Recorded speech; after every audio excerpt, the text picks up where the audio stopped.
ఓం సహనావవతు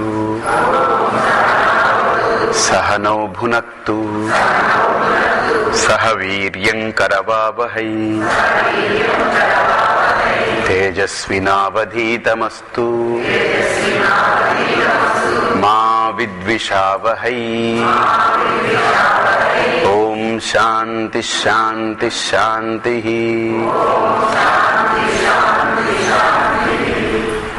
ఆత్మలాభాత్ పరోలాభః నాస్తితి మునయో విదుః.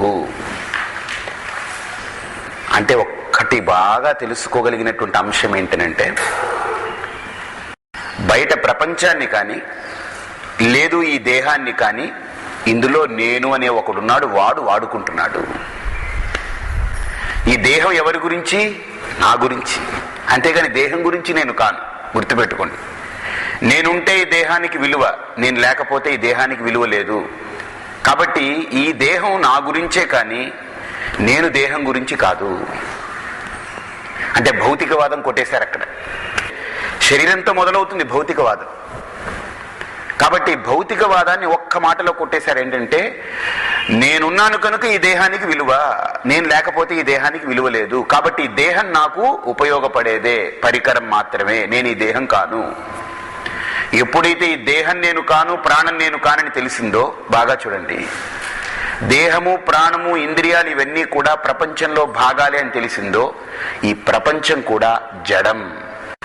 కానీ జడ ప్రకృతిని ఉపయోగించుకునేటువంటి చేతన అంశం ఒకటి ఉంది. అదేమిటి? నేను నేను అనేటువంటి ఆత్మ చైతన్యం. బాగా చూడండి, నేను నేను అనేటువంటిది ఆత్మ చైతన్యం ఉంది. ఆ ఆత్మ చైతన్యము బాగా గ్రహించండి. మేలుకున్నప్పుడు ఇదంతా ఎంత చేతనవంతంగా కనిపిస్తుందో. శరీరం మాట్లాడుతుంది, నవ్వుతుంది, తిరుగుతుంది, చూస్తుంది, పట్టుకుంటుంది, వింటుంది, తింటుంది. ఇవన్నీ క్రియలన్నీ చేతనవంతంగా జరిపేటువంటి క్రియలు ఏదైతే శరీరం నుండి వెలువడుతున్నాయో, ఇవన్నీ కూడా ఒక స్థితిలో జడమైపోతుంది. ఎప్పుడు? నిద్రలో. నిద్రలో ఇంత శరీరం కూడా జడంగా అలా కొయ్య ముద్దలా పడుంటుంది అంతే. ఇప్పుడు ప్రాణం ఆపేసాం అనుకోండి, కొంతసేపు ప్రాణం బంధించాం అనుకోండి, అప్పుడు చేతనత్వం లేకుండా పోయిందా? ఉంది. అప్పుడు ఇంకో స్టెప్ ముందుకెళ్ళారంటే, ఈ శరీరానికి చేతనత్వాన్ని కలిగించేది ప్రాణం కాదు, ప్రాణాన్ని ఆపి కూడా మనం నిలబడుతున్నాం. అంటే ఏది ఉంటే ఈ శరీరం చేతనత్వంగా ఉందో అది ఏమిటి? మనసు, మనోబుద్ధులు. కాబట్టి బాగా చూడండి, ప్రాణాన్ని బంధించి కూడా మనిషి ఉంటాడు, కుంభించి. 1 నిమిషమో 2 నిమిషాలు 3 నిమిషాలు ఇంకా ప్రాణాయామంలో మంచి పరాయణత్వం కలిగి ఉంటే, మంచి నిష్ట కలిగి ఉంటే, వాడికి స్థితి ఉంటే అరగంట సేపు, గంట సేపు, కొంతమంది నిర్వికల్పక సమాధిలో ప్రాణమే లేకుండా అలా శరీరాన్ని ఉంచుతారు. అలా ఊరికినే అలా ఒక చొక్కా తగిలించి ఉన్నట్టు ఉంటుంది అన్నమాట. అంటే ప్రాణం కూడా ఈ శరీరానికి చేతనత్వాన్ని ఇవ్వట్లేదు. మరేంటి? మనోబుద్ధులు. సరే, ఈ మనోబుద్ధులు ఈ శరీరానికి చేతనత్వాన్ని ఇస్తున్నాయనంటే ఎప్పుడు ఇస్తున్నాయి? మనస్సు పడుకుండిపోతే శరీరం జడమైపోతుంది, మనస్సు మేలుకుంటే శరీరం చేతనత్వంగా ఉంటుంది. ఇప్పుడు మనకేం అర్థమైందని అంటే, బాగుందండి, మనస్సే ఈ శరీరాన్ని చేతనత్వంగా మారుస్తుంది. కాబట్టి ఇప్పుడు చేతనత్వం ఏంటిది? మనస్సు అని అనిపిస్తుంది. కానీ ఒకటి గుర్తుపెట్టుకోండి, మనస్సు కూడా పడిపోయిన పరిస్థితి ఒకటి ఉంది. ఏమిటది? గాఢ నిద్ర. అక్కడేముంది? చైతన్య స్వరూపమైన ఆత్మ మాత్రమే ఉంది. అంటే మనసు కూడా చైతన్య స్వరూపం కాదు, మనసు కూడా ఒక పరికరం, సూక్ష్మ పరికరం. కాబట్టి ఇక్కడ బాగా ఆలోచించండి. దేహము జడం, ప్రాణము వచ్చిపోయేది, మనోబుద్ధులు మేలుకుంటే చేతనంగా ఉంటున్నాయి, పడుకుంటే శరీరం జడమైపోతుంది. కాబట్టి పడుకునే మనోబుద్ధులు కూడా నేను కాను. మరి నేనెవరు?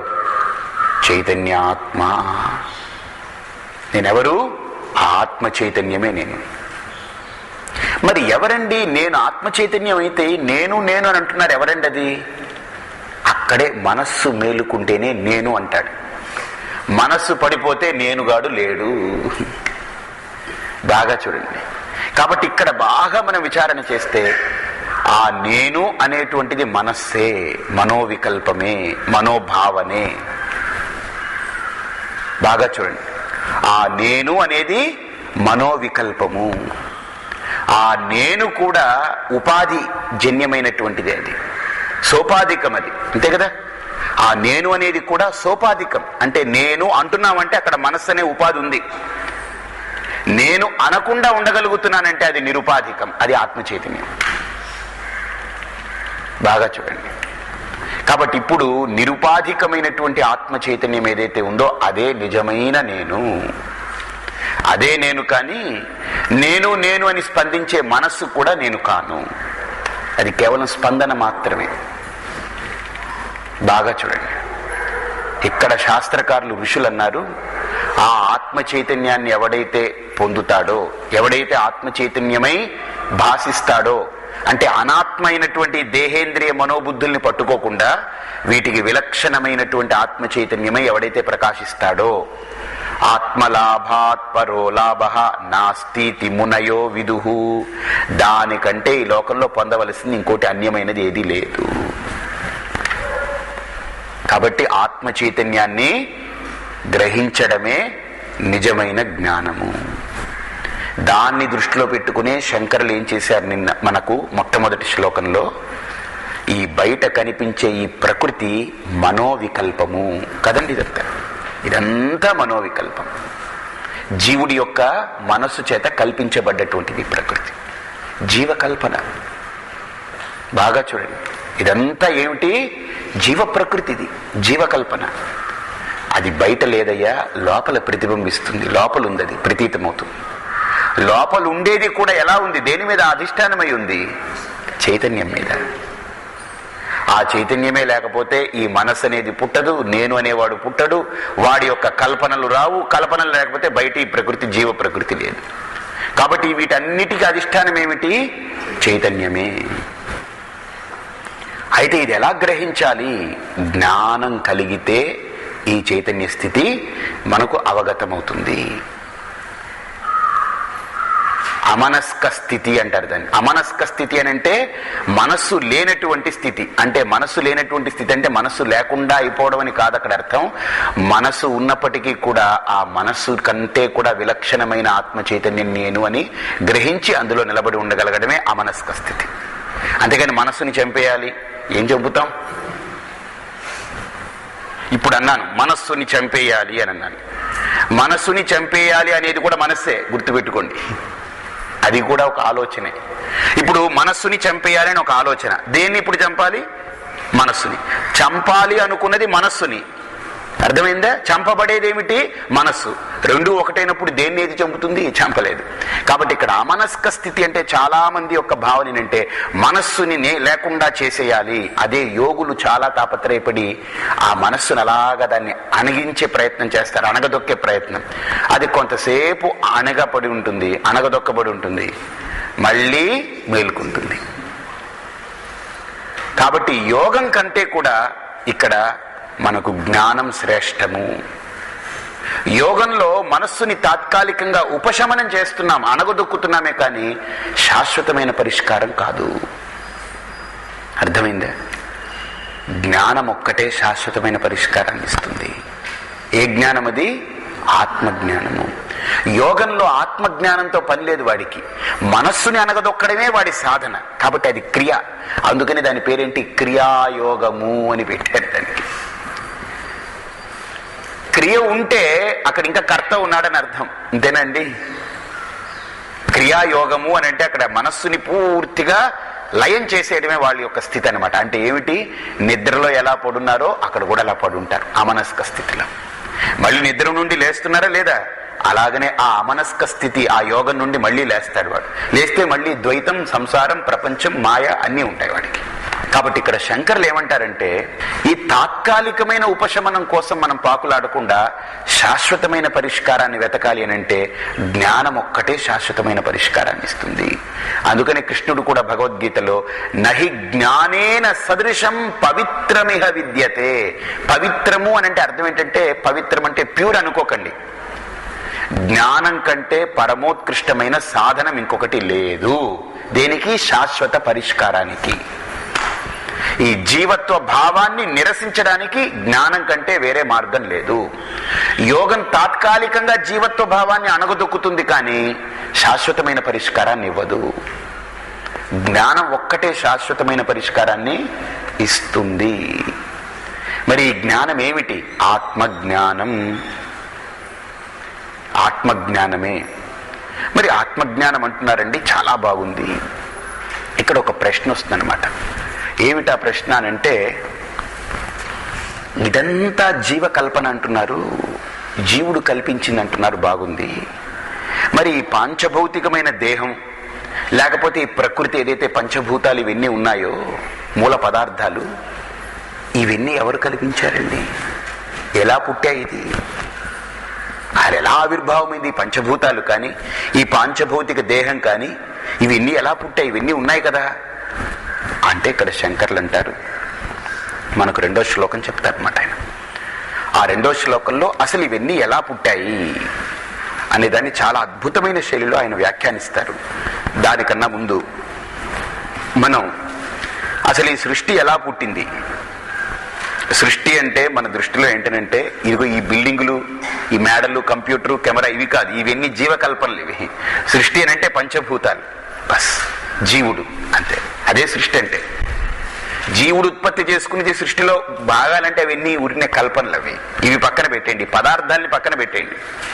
ప్రకృతి అంటే ప్రకర్షేణ కృతియోగ్యత్వాత్ ప్రకృతి, పంచభూతాలు, పంచభూతాల నుంచి ఉత్పత్తి అయినటువంటి ప్రకృతి, విలక్షణమైన ప్రకృతి. ముందు కొన్ని సిద్ధాంతాలు ఉన్నాయి బయట, అంటే అవి వేదాలను ఒప్పుకో అనమాట. వాళ్ళెవరు వేదాలను ఒప్పుకోరు, వాళ్ళెవరు నాస్తికులు. అంటే నాస్తికులు, ఆస్తికులు అంటే, ఆస్తికుడు అంటే భగవంతుడు ఉన్నాడు అన్నవాడు ఆస్తికుడని, భగవంతుడు లేడన్నవాడు నాస్తికుడిని ఒప్పుకోకండి. వేదాల్లోనే భగవంతుడు కాదన్నటువంటి సిద్ధాంతం ఒకటి ఉంది. సైశ్వర సాంఖ్యులు, నిరీశ్వర సాంఖ్యులని, అంటే ఈశ్వరుడే లేడనేటువంటి సాంఖ్యం ఒకటి ఉంది. అంటే దేవుడున్నాడు లేడనే దాంట్లో కాదు ఆస్తికులు నాస్తికులు అనేది.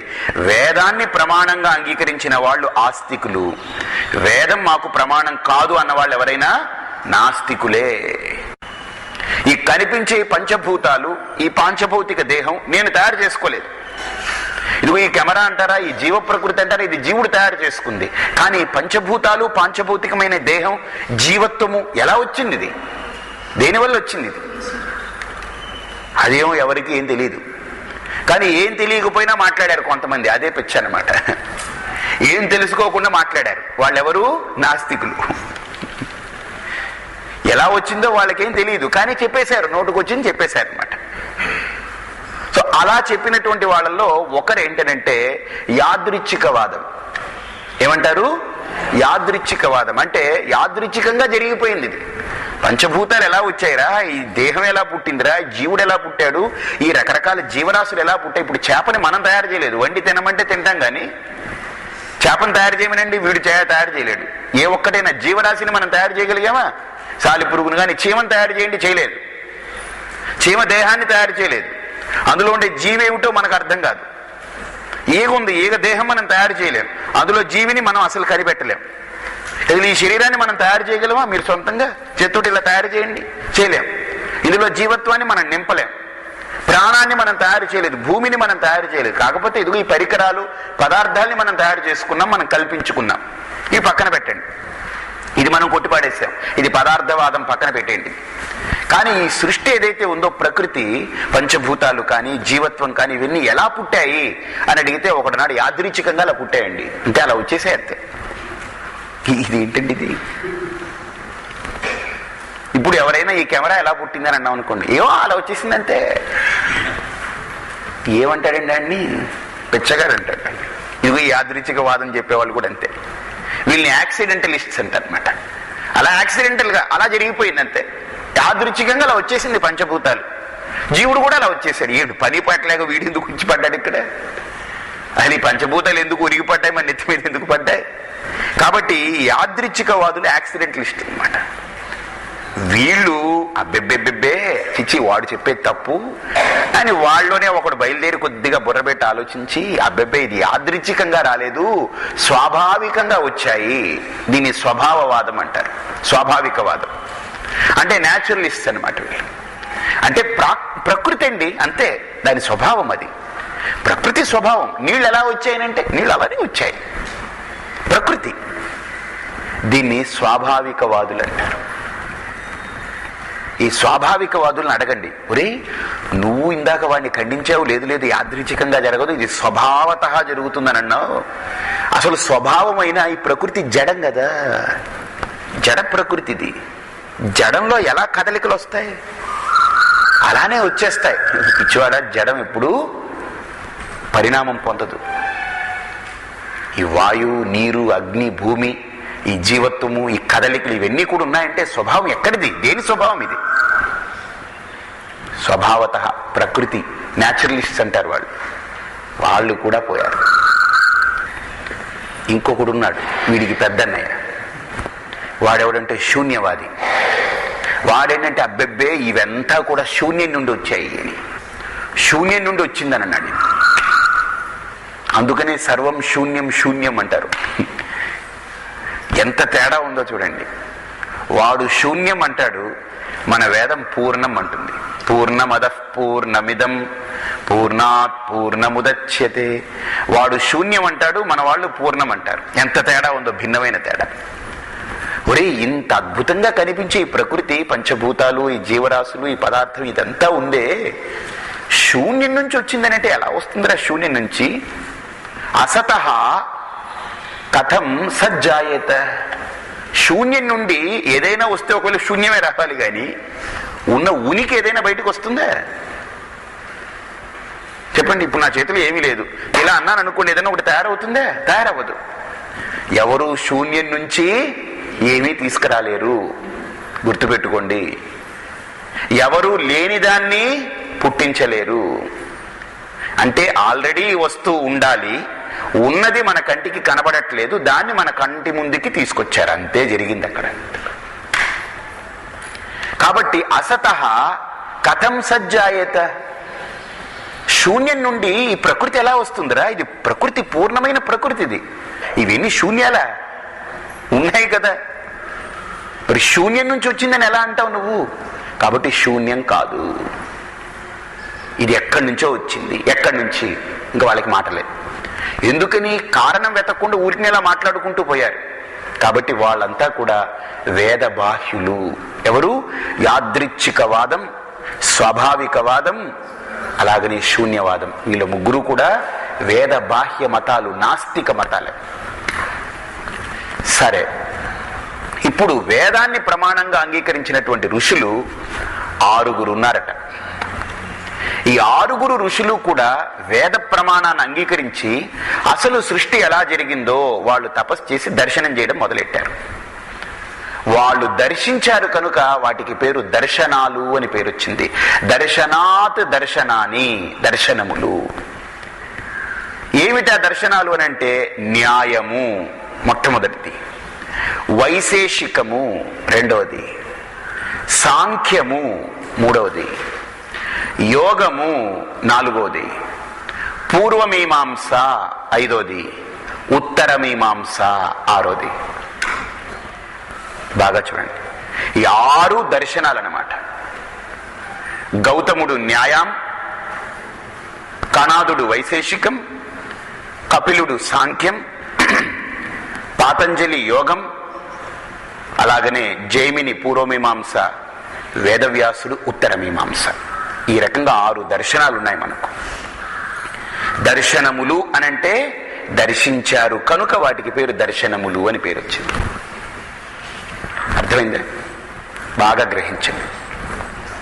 ఇక్కడ ఒక్కొక్క దర్శనాన్ని మనం చూస్తాం, ఒక్కొక్కడు ఎలా దర్శించాడు. కానీ ఒకటి గుర్తుపెట్టుకోండి, ఈ 6 ఋషులు ఒకరిని ఒకరు బెటర్ చేసుకుంటూ వెళ్ళారే కానీ ఒకరినొకరు ఖండించలేదు. అది గొప్పతనం. ఇప్పుడు సైంటిస్టులు ఉన్నారనుకోండి, ఈ సైంటిస్ట్ చెప్పింది ఆ సైంటిస్ట్ ఖండిస్తాడు, అంటే విరుద్ధమైనటువంటిది అనమాట. కానీ మన ఋషులు ఒకరినొకరు ఖండించలేదు, బెటర్ చేసుకుంటూ వెళ్ళారనమాట.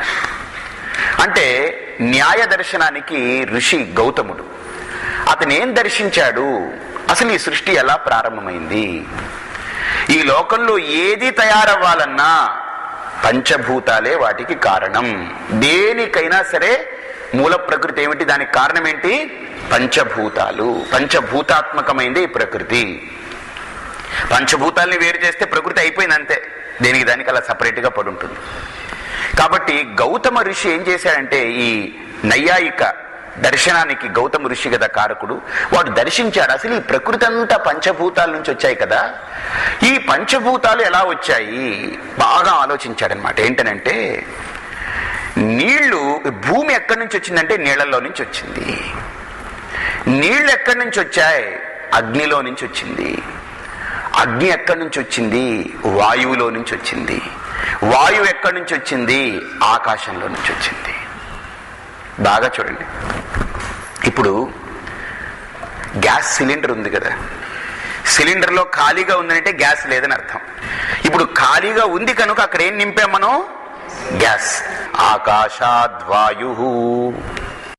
ఇప్పుడు ఈ గ్యాస్ని మనం ఆన్ చేసి ఏమండి వెలిగించాం అనుకోండి, నిప్పు వస్తుంది. వాయోరగ్ని, వాయువు నుండి అగ్ని వచ్చింది. ఇప్పుడు మనం బాగా చూడండి, ఒక గిన్నె పెట్టి ఒక ప్లేట్ పైన మూత పెట్టామనుకోండి, ఆ వేడికి ఉష్ణానికి చెమ్మగిల్లుతుంది అది, అవునా? ఆ చెమ్మగిల్లడం అనేటువంటిది ఏంటి? అగ్నేరాపహ. బాగా చూడండి, ఆ చెమ్మగిల్లిన దాన్ని మనం అలా పక్కన తీసి పెట్టామనుకోండి, తొడవకుండా అలా పక్కన పెట్టామనుకోండి, అది ఎండిపోతే అక్కడ ఇసుక రేణువులు తయారవుతుంది. అభ్య పృథివీ. ఏమక్కర్లేదు, ఇప్పుడు మనం పరిగెడతామా?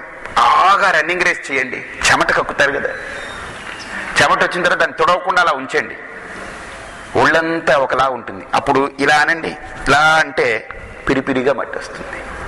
అంటే నీళ్ళ నుండి పృథివీ. బాగా ఆలోచించండి. ఇప్పుడు గౌతముడు బాగా దీన్ని దర్శించాడనమాట. ఓహో, ఆకాశాద్వాయు వాయోరగ్ని అగ్నేరాపహ అభ్య పృథివీ. ఈ రకంగా వచ్చింది. ఈ పృథివీ నుంచి చెట్లు మొలుచుకొచ్చాయి, జీవరాశి పుట్టింది, ఇంక ఈ ప్రకృతి లాగుంది. అంటే జీవుడు, ఈ ప్రకృతి ఈ రకంగా తయారైంది. కానీ మొత్తానికి ఈ పంచభూతాలు ఎక్కడి నుంచి వచ్చాయి? భూమి నీళ్ల నుంచి వచ్చింది, నీళ్లు అగ్ని నుంచి వచ్చింది, అగ్ని వాయువు నుంచి వచ్చింది, వాయువు ఆకాశం నుండి వచ్చింది. కానీ ఆకాశం ఎక్కడి నుంచి వచ్చింది? పరమాణువులు. వెళ్ళిపోయాడు ఎక్కడికైనా. పరమాణువుల నుండి ఈ ఆకాశం అనేది పుట్టింది. పరమాణువులే సూక్ష్మంగా ఉన్నటువంటి ఆ పరమాణువుల్లో కదలికలు ఏర్పడి ఆకాశం పుట్టింది. అక్కడి నుంచి వాయు, ఇవన్నీ పుట్టుకొచ్చాయి. కాబట్టి గౌతమ ఋషి ఎక్కడి దాకా వెళ్ళారంటే ఆయన ఈ ప్రకృతిని ఒప్పుకుంటూ ఒక్కొక్క స్టెప్ ముందుకెళుతూ పరమాణువులే ఈ ప్రకృతికి కారణం అన్నాడు గౌతముడు. కాబట్టి నైయాయికులందరూ కూడా పరమాణువులు ఈ ప్రకృతికి కారణం అంటారు. వెంటనే కణాదుడు ఋషి ఆయన ఈ గౌతముడు చెప్పింది విని అబ్బబ్బబ్బబ్బా, ఆయన పరమాణువుల దాకా వెళ్ళాడు. అసలు ఈ పరమాణువుల్లో బాగా చూడండి, ఇక్కడ ప్రకృతి బయటికి వ్యక్తమైన తర్వాత ప్రతి దాంట్లో ఒక ద్రవ్యము, గుణము, క్రియ అని ఒకటి ఉంది. ద్రవ్యము, గుణము, క్రియ. ఇప్పుడు మనకు ఒక్కో దానికి గుణం ఉందా? ఇప్పుడు చేపకి ఒక గుణం, మనిషికి ఒక గుణం, పశువుకి ఒక గుణం. గుణాలు ఉన్నాయా లేదా? క్రియలు ఉన్నాయా లేదా? ఒక్కొక్కటి ఒక్కో రకంగా క్రియలు ఆచరిస్తున్నాయా లేవా? ద్రవ్య భేదం ఉంది, గుణభేదం ఉంది, క్రియాభేదం ఉంది. అంటే ఇన్ని భేదాలు ప్రకృతిలో ఉన్నాయి కదా. ఇన్ని భేదాలు కలిపి ఒక్క పరమాణువులో కనిపిస్తున్నాయా? లేదు. పరమాణువులే కారణం కాదు. పరమాణువులలో ఇన్ని రకాల గుణాలు రావడానికి ఏదో విశేషమైన అంశం ఉండాలి. కాబట్టి అది వైశేషిక దర్శనమైంది. ఏదో విశేషత ఉండాలి. ఏమిటా విశేషత? ద్రవ్య, గుణ, క్రియ అనేటువంటి భేదాలు ప్రతి దాంట్లో కనిపిస్తుంది. ఒక ద్రవ్యం ఇంకో ద్రవ్యం కంటే అన్యంగా ఉంది, ఒకదాని గుణం ఇంకో దానికంటే అన్యంగా ఉంది, ఒకదాని క్రియ ఇంకో దానికంటే అన్యంగా ఉంది. అంటే ఈ ద్రవ్య, గుణ, క్రియా భేదాలు ఏవైతే కనిపిస్తున్నాయో ఈ ప్రకృతిలో, ఈ భేదాలన్నీ కేవలం పరమాణువులోనే కాదు, ఇంకో దాంట్లో ఉండాలి. కాబట్టి దాన్ని వైశేషిక దర్శనం అన్నారు.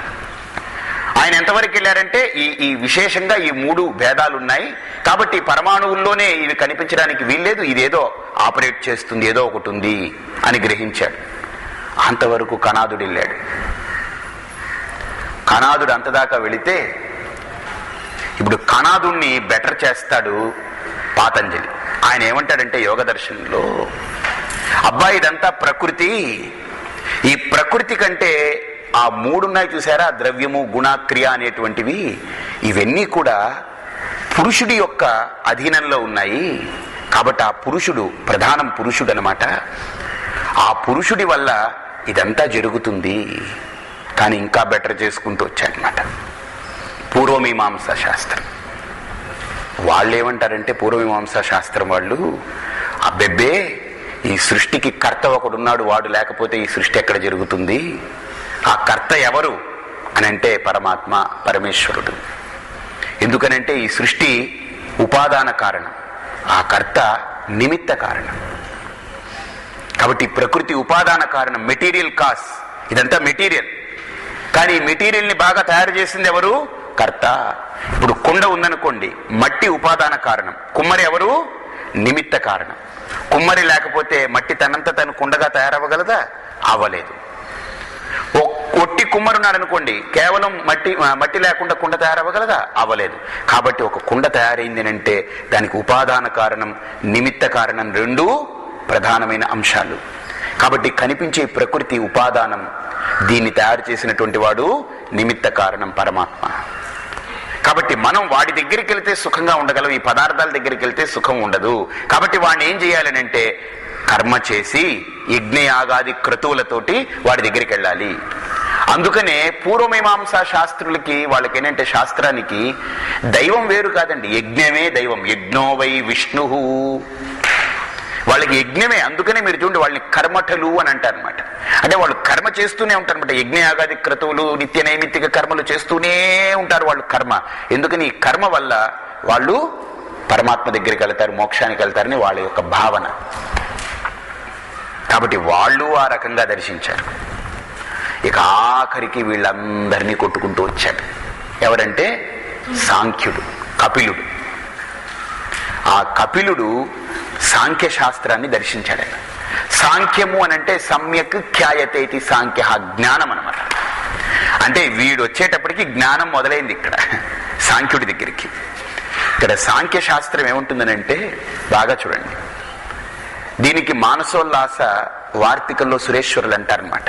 దీనికి వార్తికం రాస్తూ, మాయా ప్రధానం అవ్యక్తం అవిద్యా అజ్ఞానమక్షరం అవ్యాకృతం చ ప్రకృతి తమ ఇత్యభిధీయతే.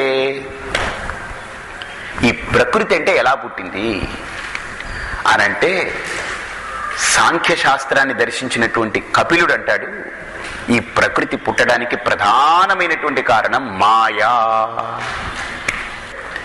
ఏమిటంటాడంటే ఆయన, మాయా ప్రధానం అవ్యక్తం అవిద్య అజ్ఞానం అక్షరం అవ్యాకృతం చ ప్రకృతి తమ ఇత్యభిధీయతే. ఆ శ్లోకంలో ఎన్ని పెట్టేశారు చూడండి. మాయా అనేది ఒకటి, ప్రధానం అనేది ఒకటి, అవ్యక్తం అనేది ఒకటి, అవిద్య అనేది ఒకటి, అజ్ఞానం అనేది ఒకటి, అక్షరం అనేది ఒకటి, అవ్యాకృతం చ ప్రకృతి, ఇవన్నీ తీసుకొచ్చాడు. అంటే ఇక్కడ ఏమీ లేదు. బాగా చూడండి, ఇక్కడ అవిద్య అజ్ఞానం అన్న రెండు ఒకటే. అర్థమైందే? మాయా ప్రధానం అవ్యక్తం అన్న అన్ని ఒకటే, సినోనిమ్స్ వాడారనమాట. దానికి ఎక్స్ప్లెయిన్ చేస్తారు మళ్ళీ. అవ్యాకృతం చ ప్రకృతి అంటే ఈ లోకంలో రెండే ఉన్నాయ్యా, వ్యాకృత ప్రకృతి అవ్యాకృత ప్రకృతి. అంటే ఇప్పుడు కనిపిస్తుంది చూసారా, ఇదంతా వ్యాకృత ప్రకృతి. ఇది కనబడకుండా ఉంటుంది చూసారా, అదేంటది? అవ్యాకృత ప్రకృతి. అంటే ఇప్పుడు మేలుకున్నప్పుడు మీరు అన్నిటినీ చూస్తున్నారు, నిద్రలో ఇవన్నీ పడిపోయాయి. అప్పుడు పడిపోయాయంటే పోయాయా? పోలేదు. ఎలా ఉంది? అవ్యాకృతంగా ఉంది. మేలుకోగానే వ్యాకృతమైంది. అంటే మేనిఫెస్టెడ్ అనమాట. మేనిఫెస్టెడ్ ప్రకృతి, అన్మానిఫెస్టెడ్ ప్రకృతి. వ్యాకృత ప్రకృతి అని అంటే మేనిఫెస్టెడ్ ప్రకృతి, వ్యక్తమయ్యున్న ప్రకృతి. అవ్యాకృత ప్రకృతి అంటే అన్మానిఫెస్టెడ్ ప్రకృతి అని అంటే అవ్యక్తము కాని ప్రకృతి. ఇది అవ్యక్తంగా ఉంటుందన్నమాట. నిద్రలో ఇవన్నీ ఉన్నాయి. ఇప్పుడు భార్య లేదా నిద్రలో ఉంది, కొడుకు, భర్త, భార్య, ఇల్లు, వాడి డబ్బు, వాడి హోదా, వాడి ఆఫీసరా, వాడి ఉద్యోగస్తుడా, అన్నీ ఉన్నాయి. అందుకని ఉదయం లేవగానే అన్నీ లేస్తున్నాయి. అంటే ఆ నిద్రపోయినప్పుడు ఎలా ఉంది అని అంటే అన్మానిఫెస్టెడ్ ఫామ్ లో ఉంది. మేలుకోగానే మళ్ళీ అన్నీ వ్యక్తమవుతున్నాయి, వ్యాకృతమవుతున్నాయి. బాగా చూడండి. మరి ఇక్కడే ఒక గొప్ప ఆలోచన వచ్చిందనమాట. ఇది పడుకున్నప్పుడు అవ్యాకృతమయ్యి మేలుకుంటున్నప్పుడు వ్యాకృతమవుతుంది. అంటే ఎవడు దీన్ని పడుకోబెడుతున్నాడు, ఎవడు దీన్ని లేపుతున్నాడు, అక్కడ ప్రశ్న అన్నమాట. ఇప్పుడు అర్థమైందే. ఇప్పుడు మిగతా దర్శనాలన్నీ కొట్టుకుపోతాయి. ఇప్పుడు వీడు వేసిన ప్రశ్న ఏంటంటే కపిలుడు, మేలుకున్నప్పుడేమో నీకు ఎన్ని కనిపిస్తున్నాయి, పడుకోగానే ఇవన్నీ పడుకుండిపోతున్నాయి కదా, మరి వీటన్నిటినీ పడుకోబెట్టి అలానే ఉంచి మేలుకున్నప్పుడు మళ్ళీ అలానే వాటిని లేపేవాడు ఎవడు? ఇప్పుడు నిజంగా గుర్తుపెట్టుకోండి, పడుకున్నప్పుడు అన్నీ పోయాయి అనుకోండి, ఉదయం లేవగానే పెళ్లి చేసుకున్న భార్యాభర్త, నువ్వెవరు అసలు? ఇంకేమిటి ఇక్కడ?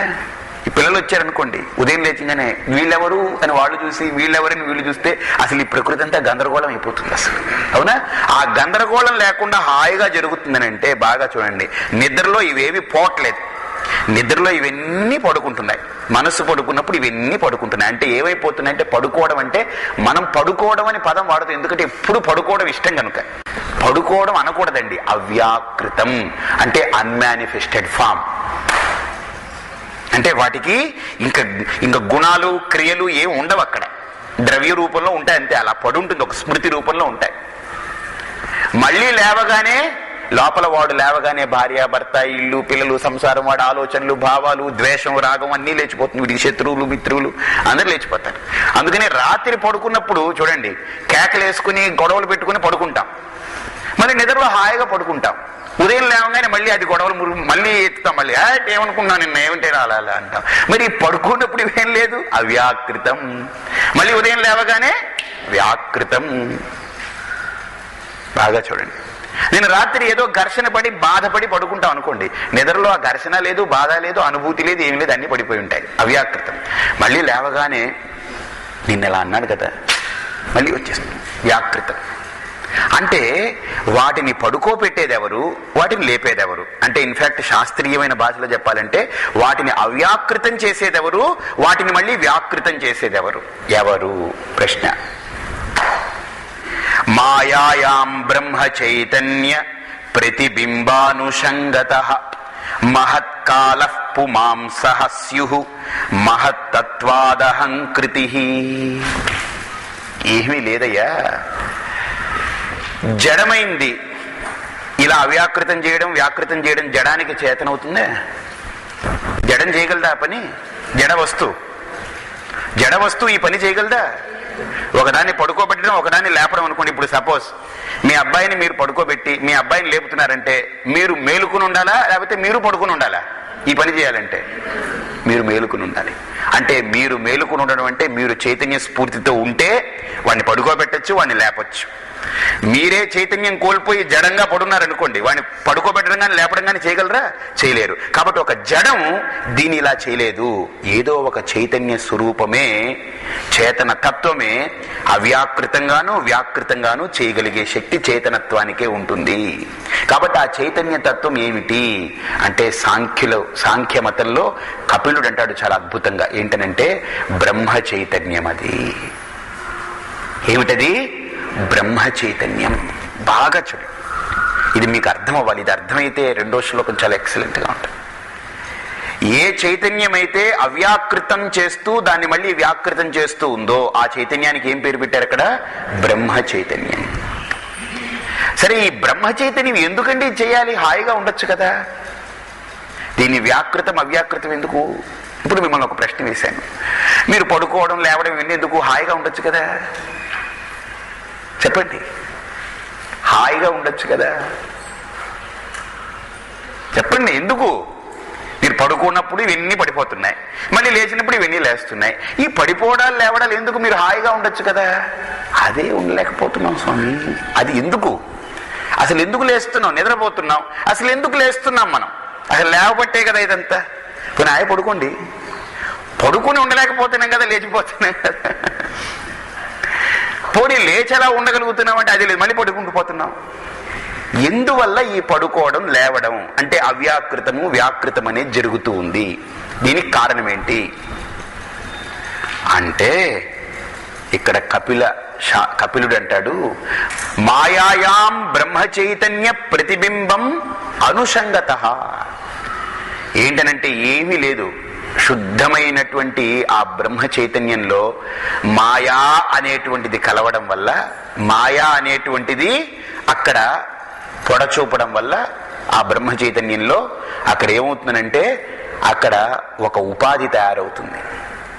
శుద్ధమైన చైతన్యంలో మాయ అనేది ఇదవ్వడం వల్ల ఉపాధి తయారవుతుంది. ఏమిటి? నీళ్ళు ఇలా ఉన్నాయనుకోండి, అందులో బుడగ వచ్చిందంటే కారణం ఏంటి? ఏమిటి చెప్పండి? అక్కడ బుడగకి కారణం ఏంటి చెప్పండి? గాలి, వాయువు.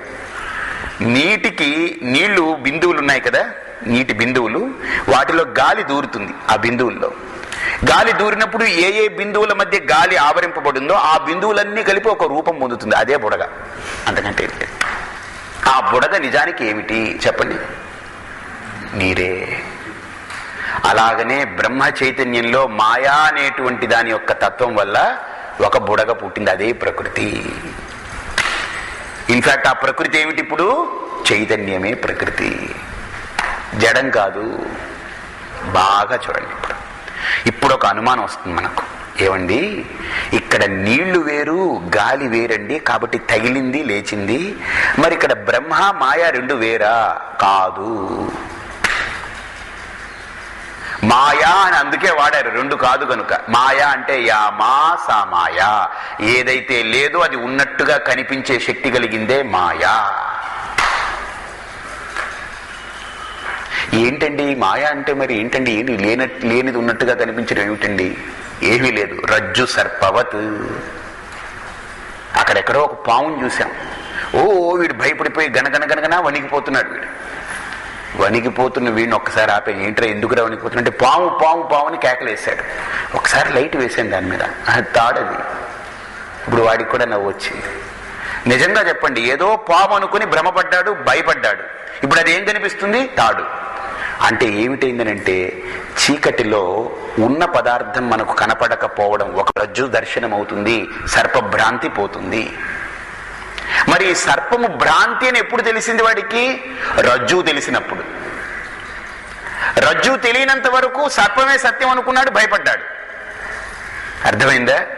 అంటే లేనిది ఉన్నట్టుగా ఎప్పుడైతే అనిపిస్తూ ఉంటుందో అనిపిస్తున్నంతసేపు ఈ ప్రకృతి తప్పదు. అలాగనే మాయ అంటే అర్థం ఏంటంటే లేనిది ఉన్నట్టుగా ఉంటుంది.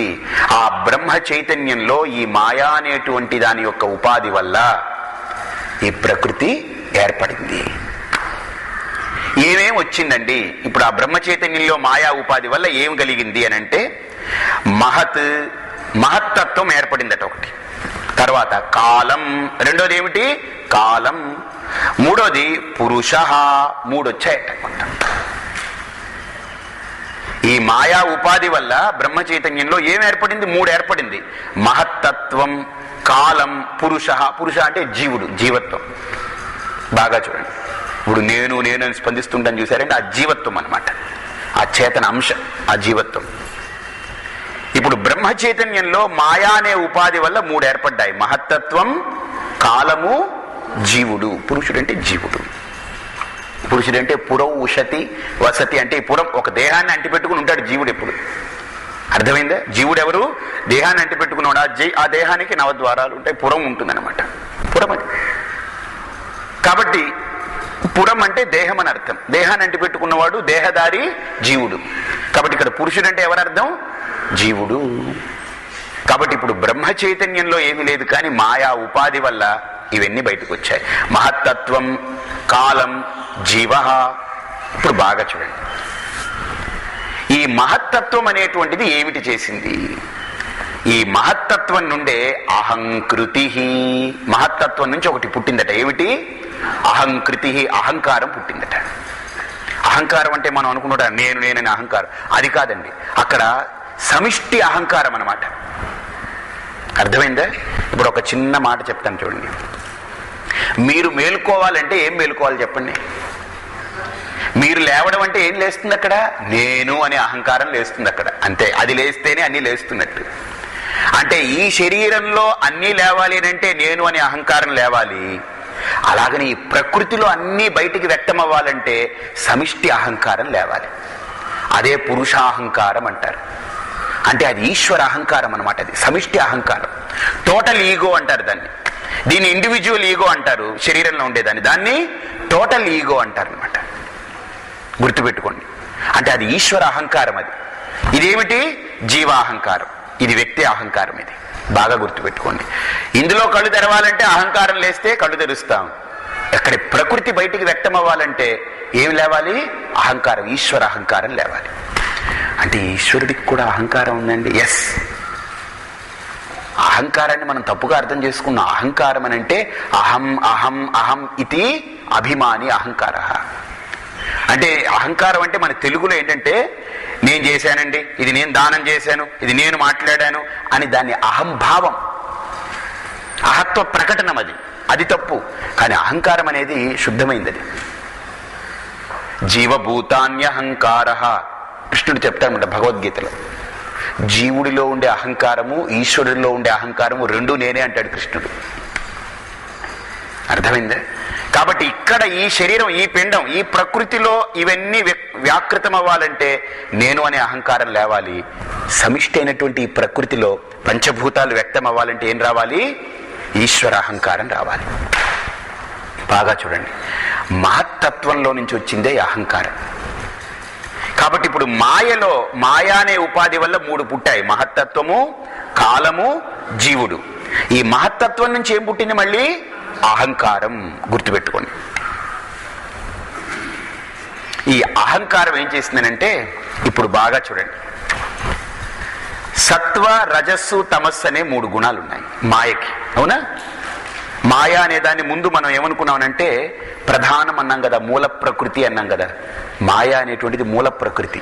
మూల ప్రకృతి అని అంటే ఈ ప్రకృతి పంచభూతాత్మకమైన ప్రకృతికి మూలం ఏమిటనంటే ఆ మూల ప్రకృతి ఏమిటి? త్రిగుణాత్మకమైన ప్రకృతి. అందులో త్రిగుణాలు ఉన్నాయి, సత్వరజస్తమో గుణాలు ఉంటాయన్నమాట.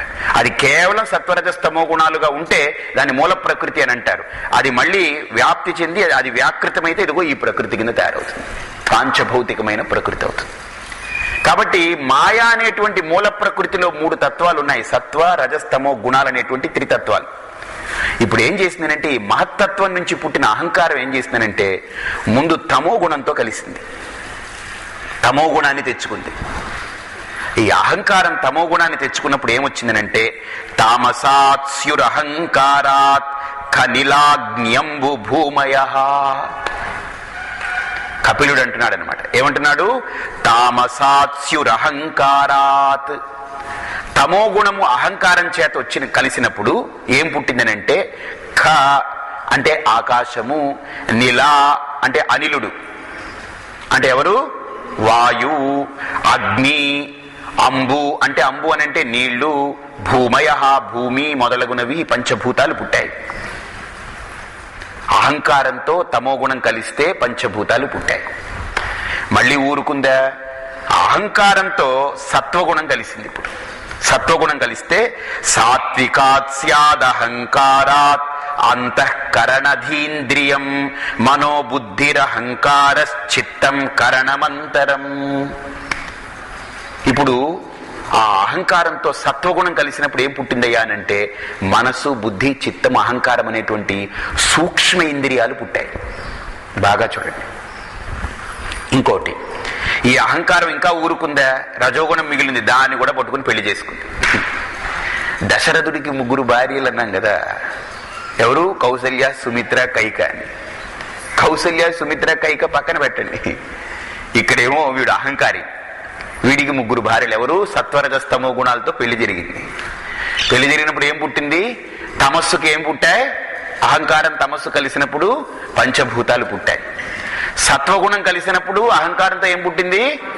సూక్ష్మేంద్రియాలు పుట్టాయి, మనోబుద్ధి, చిత్త, అహంకారాలు. ఇప్పుడు రజోగుణం కలిసింది, ఏం పుట్టింది అంటే పంచ ప్రాణాలు పుట్టాయి.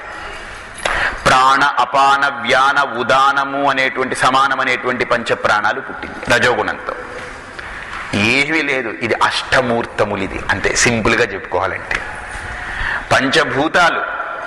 అర్థమైందే? పంచభూతాలు. అలాగనే ఈ శరీరంలో ఉన్నటువంటి జీవుడు, జీవతత్వం ఇందులో ఉంది. ఈ దేహం ఏంటి? పాంచభౌతిక దేహం. ఈ దేహం ఎప్పుడు పుట్టింది? ఒక టైంలో పుట్టింది, ఇంకో టైంలో నశిస్తుంది, కాలం. కాబట్టి ఈ 3 ప్రకృతి, అంతకంటే ఏం లేదు. దేశము, కాలము, జీవుడు, ఈ 3 ప్రకృతి. That is called time, space and substance. అంతే. అర్థమైందే? స్పేస్, టైం అండ్ సబ్స్టెన్స్, అదే ప్రకృతి అంతే. సబ్స్టెన్స్ అంటే జీవుడు, గుర్తుపెట్టుకోండి. టైం అంటే కాలం, స్పేస్ అంటే ఇదిగో పంచభూతాలు, ఆకాశాది పంచభూతాలు. ఈ మూడే ప్రకృతి. ఈ మూడు ఎలా పుట్టాయండి? బ్రహ్మ చైతన్యంలో మాయా అనే ఉపాధి వల్ల ఈ మూడు పుట్టాయి. అర్థమైందా?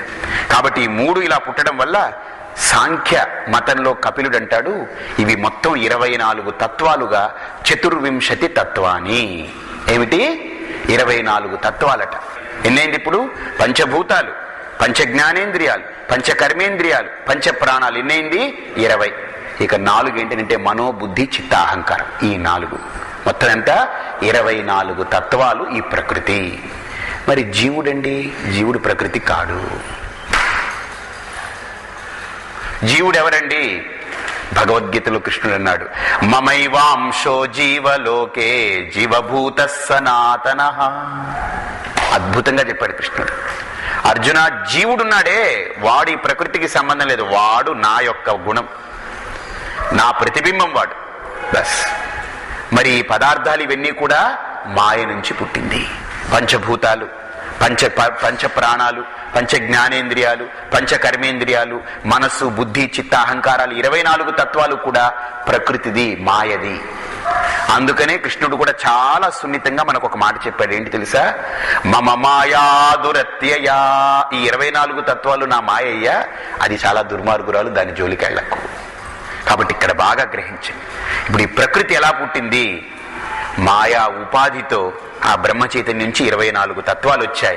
ఈ 24 తత్వాల్లో మాయా అనే ఉపాధి వల్ల, అజ్ఞానజన్యం వల్ల జీవత్వం అనే ప్రతిబింబం ఇక్కడ ఉండడం వల్ల, ఆ జీవుడు ప్రతిబింబించడం వల్ల ఆ జీవుడు ఈ మాయా ప్రకృతి కలిపి ఈ సంసారమైంది, ఈ సృష్టి అయింది, ఇలా కలిగింది అని కపిలుడు అంటాడు. ఇక్కడ వరకు దర్శనాలన్నీ వస్తాయి. దీన్ని శంకరులు ఎలా డీల్ చేస్తారో మనం చూస్తాం మళ్ళీ క్లాసులో. హరి ఓం తత్సత్.